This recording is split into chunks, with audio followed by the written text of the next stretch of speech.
नमस्कार छात्रों, स्वागत है आपका हमारी हिंदी लिटरेचर सीरीज में।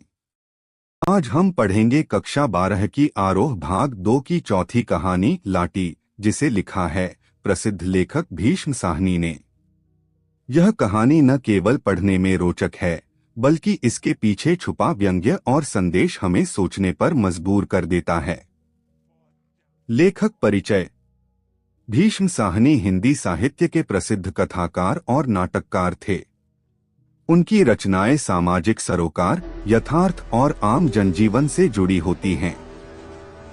उनकी प्रमुख रचनाएं हैं तमस, बसंती, पाली और ये कहानी लाटी, जो उनकी व्यंग्य लेखनी का अनूठा उदाहरण है। कहानी की भूमिका। लाटी कहानी भारत के ग्रामीण समाज की पृष्ठभूमि में लिखी गई है। यह कहानी एक साधारण व्यक्ति के हाथ में अधिकार के प्रतीक लाठी के आने से उसके स्वभाव में आए परिवर्तन को दर्शाती है। मुख्य पात्र और घटनाएं। कहानी का मुख्य पात्र है मंगला। वह एक गरीब गांव का व्यक्ति है, जिसे अंग्रेज सरकार द्वारा चौकीदार बना दिया जाता है और उसके हाथ में एक लाठी दे दी जाती है। लाठी आते ही उसका व्यवहार बदलने लगता है। वह गांव वालों से घमंड से बात करता है, झूठे केस लगाता है और खुद को कानून से ऊपर समझने लगता है। वह अपनी इस लाठी वाली ताकत का इस्तेमाल गरीबों और सीधे साधे लोगों को डराने के लिए करता है। कहानी में यह दिखाया गया है कि कैसे एक मामूली व्यक्ति जब सत्ता के करीब आता है तो उसका चरित्र और दृष्टिकोण पूरी तरह बदल सकता है। प्रतीक और व्यंग्य। कहानी में लाठी एक प्रतीक है। यह सिर्फ डंडा नहीं बल्कि सत्ता, डर और भ्रष्टाचार का प्रतीक बन जाती है।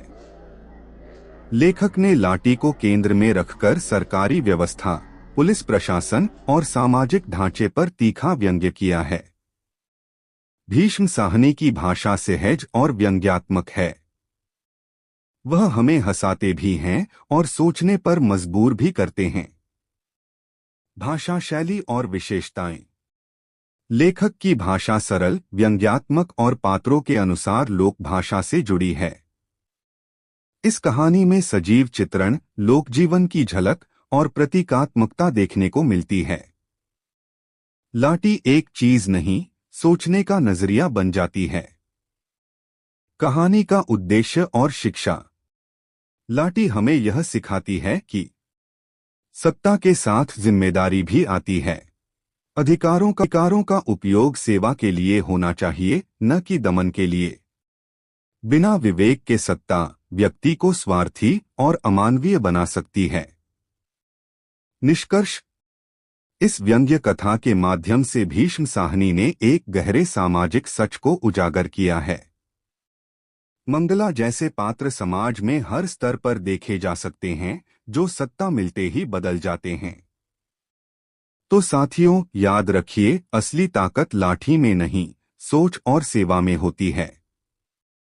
अगर आपको यह वीडियो पसंद आया हो तो इसे जरूर लाइक करें और ऐसे ही और शिक्षाप्रद वीडियो के लिए चैनल को सब्सक्राइब करें।